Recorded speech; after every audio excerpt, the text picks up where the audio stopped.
Woman 21 dies after 130-foot bungee jump fall as safety rope was allegedly never attached. A tragic accident in Brazil sparks criminal investigation and raises serious safety concerns. A 21-year-old woman lost her life in a horrifying bungee jumping accident in Brazil after event staff allegedly failed to attach the safety rope before she was pushed from a bridge.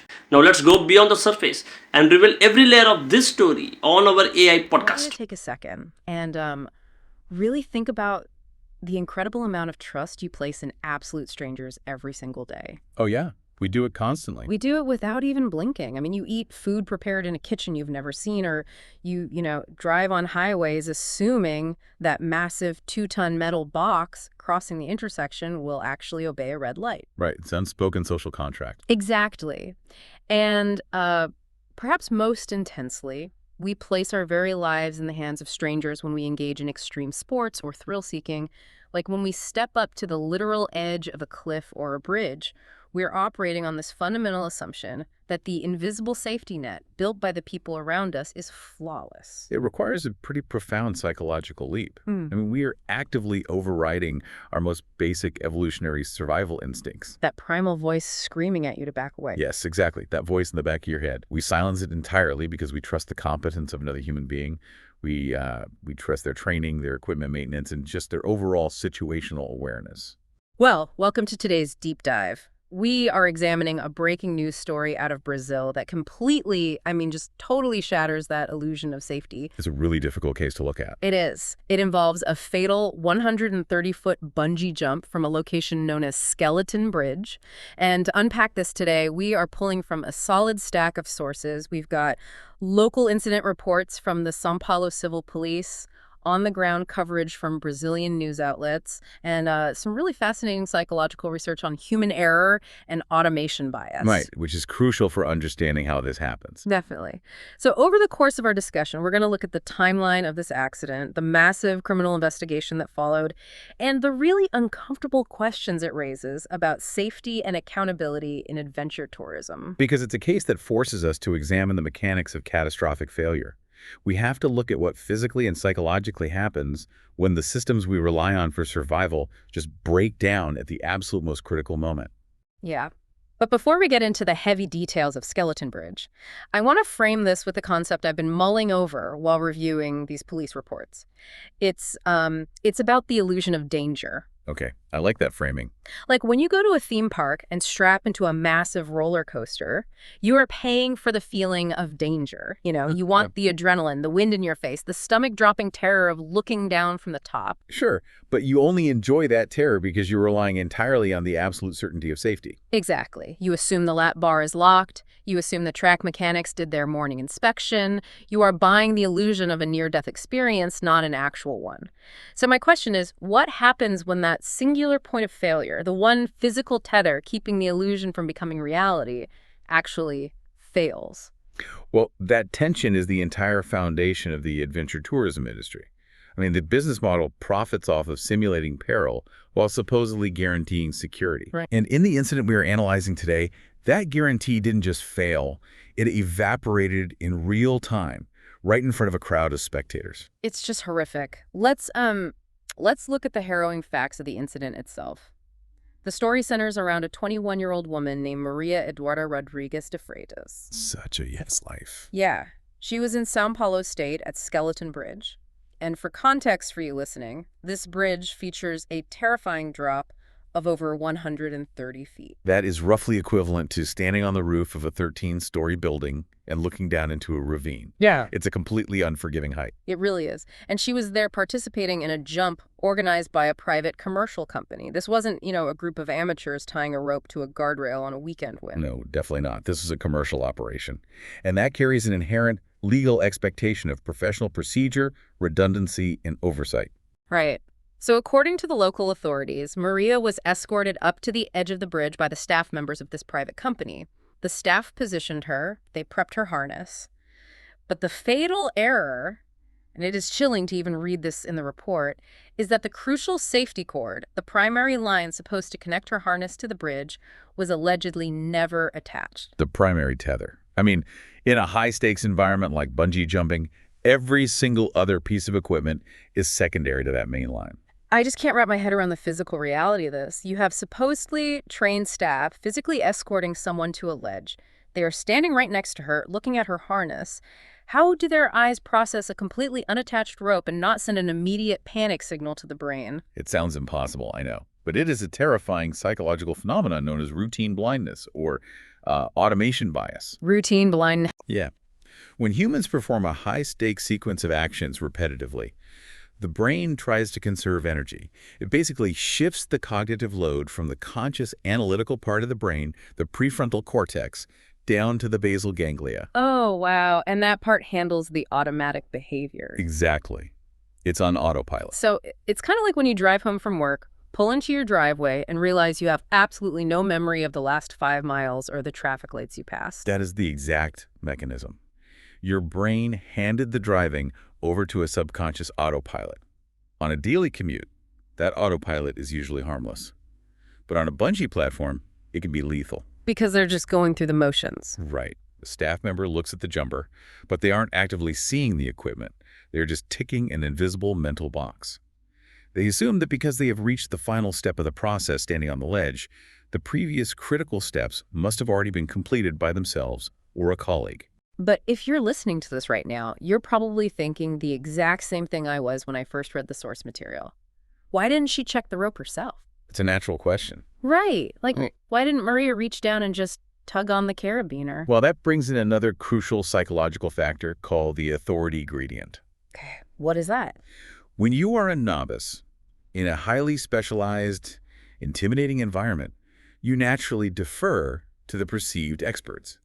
You assume the person with the clipboard or the uniform or the instructor title knows much better than you do. That makes total sense. You don't want to mess up their system. Exactly.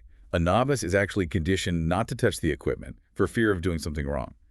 The burden of verification rests entirely on the operators. And the operators on Skeleton Bridge failed that burden. They released Maria from the platform.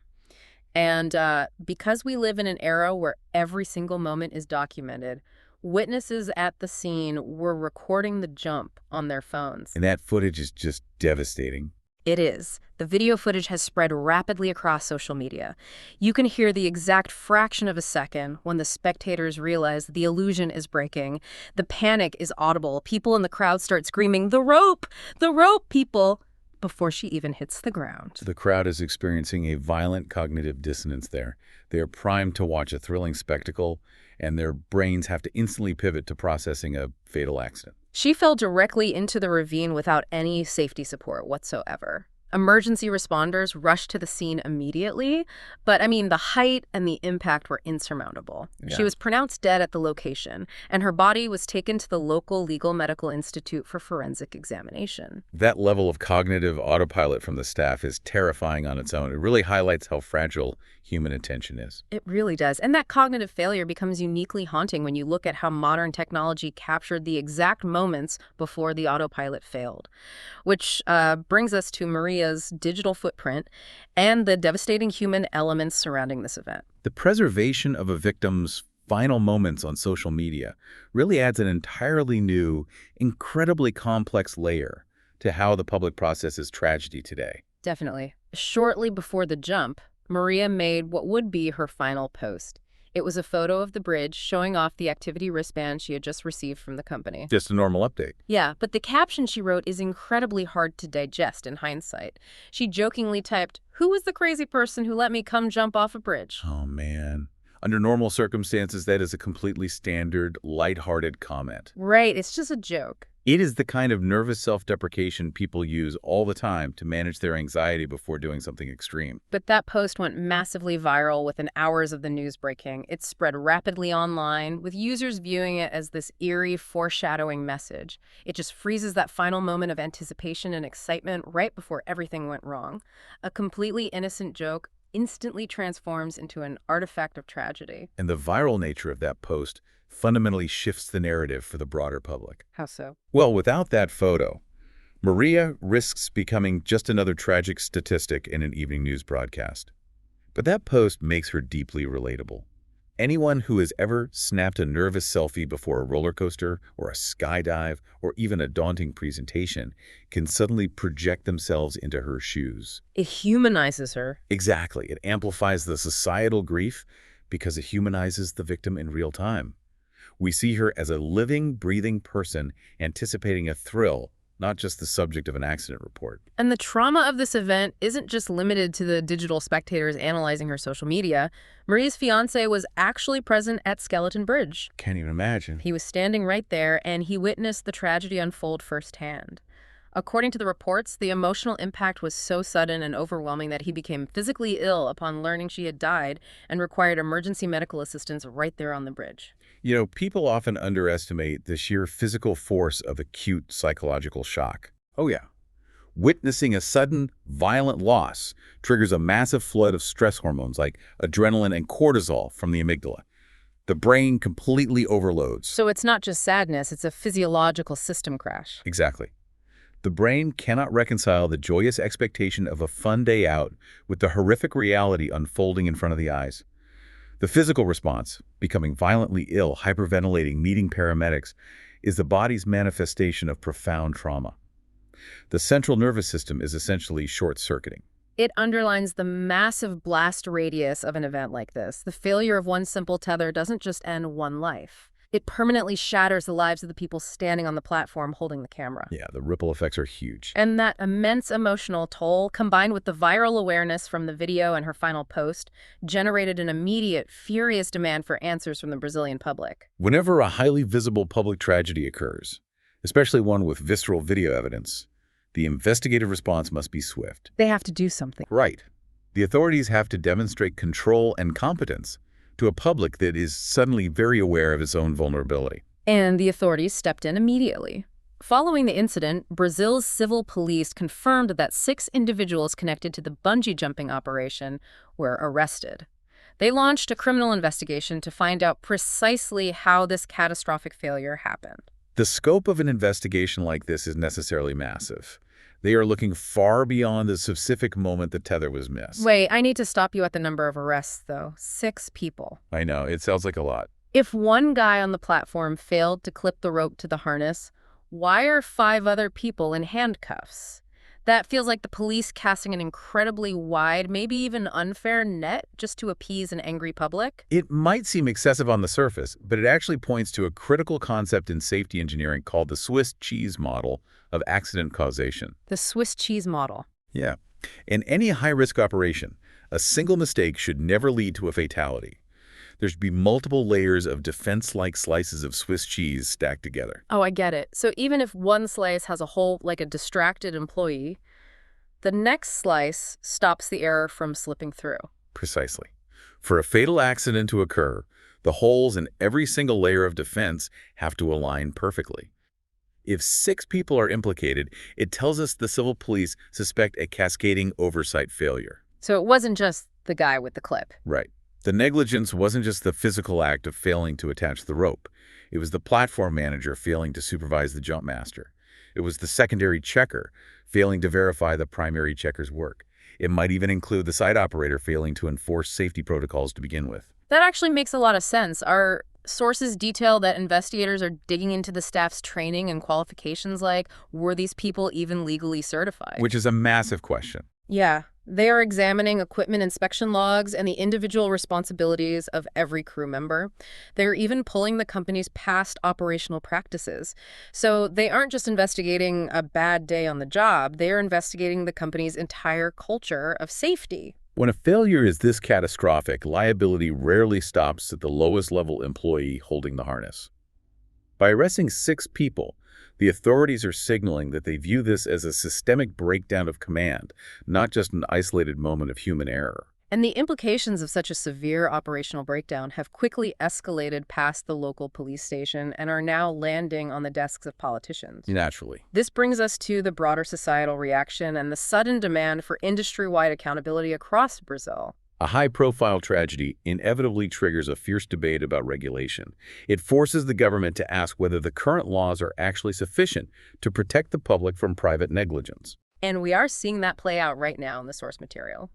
Limeira Mayor Marilla Felix announced plans to formally report this entire matter to Brazil's federal government. He's escalating it. Yeah, he isn't letting this stay a local police issue. He is seeking accountability regarding safety oversight and stressing the need for stronger protection measures. But one phrase he used really stands out. He demanded proper access control around locations known to present these kinds of risks. That is a significant and very complicated political move. It indicates a shift from punishing the specific company to questioning the governance of the entire natural site. But wait, if the government's response is to lock down the bridge, like putting up fences or severely restricting who can even visit Skeleton Bridge, doesn't that essentially penalize the general public for a private company's negligence? It's a valid point. I mean, the bridge didn't fail, the commercial operator failed. Why should the public lose access to a natural landmark because a private business cut corners? You are hitting on the classic tension in regulatory economics. When a highly publicized accident occurs, the immediate political instinct is often prohibition or severe restriction. Putting up a fence is the fastest, cheapest way for a politician to guarantee a similar accident won't happen again on their watch. It's a total knee-jerk reaction. It's much easier to bolt a gate closed than to do the hard work of creating a rigorous, foolproof inspection system for the companies making a profit off the landmark. It absolutely is. Developing a comprehensive policing mechanism for the adventure tourism industry requires resources, trained inspectors, and just ongoing bureaucratic oversight. It takes a lot of time and money. Exactly. So the federal government now faces a difficult evaluation. Do they ban the high-risk activity entirely to eliminate the hazard? Or do they take on the complex, expensive task of auditing the industry to ensure commercial operators don't turn public spaces into unregulated death traps? It's a really tough spot to be in. So what does this all mean for you, the listener? Let's take a moment to summarize what we've unpacked in this deep dive. Good idea. We started by looking at the horrific tragedy of Maria Eduarda Rodriguez de Freitas, a 21-year-old whose life was cut short due to a baffling failure of trained bungee jumping staff to attach her primary safety rope. Just incredibly sad. We examined the mechanics of routine blindness, the massive 6-person criminal investigation aimed at uncovering systemic company failures, and the resulting political fallout that has local mayors demanding sweeping federal oversight. It serves as a stark case study in cognitive autopilot, the power of digital media to amplify public grief, and the immense responsibility that comes with operating high-risk commercial enterprises. It really does. I want to leave you with a final thought to mull over as you go about your day. We talked at the beginning about the illusion of danger, how we pay for the adrenaline of a near-death experience while demanding absolute safety. Right, the core tension. But technology is evolving rapidly. As virtual reality and sensory simulations get better at giving us the exact physiological thrill, the heart-pounding adrenaline, the stomach drop of a 130-foot fall with absolutely zero physical risk, it leaves you with a difficult question. Oh, that's an interesting point. Will the physical adventure tourism industry even survive the next few decades? Or will we eventually look back at the act of jumping off a concrete bridge on a tether as an archaic, unnecessary gamble from a time before we can manufacture the thrill safely? It makes you wonder. Think about it. Thank you for joining us on this deep dive. Stay curious and please stay safe. Okay, one question for you. How could a basic safety procedure such as attaching the bungee jump safety rope allegedly be missed by multiple crew members? And should adventure sports companies face stricter regulations and criminal penalties when such fatal mistakes occur? Don't forget to comment.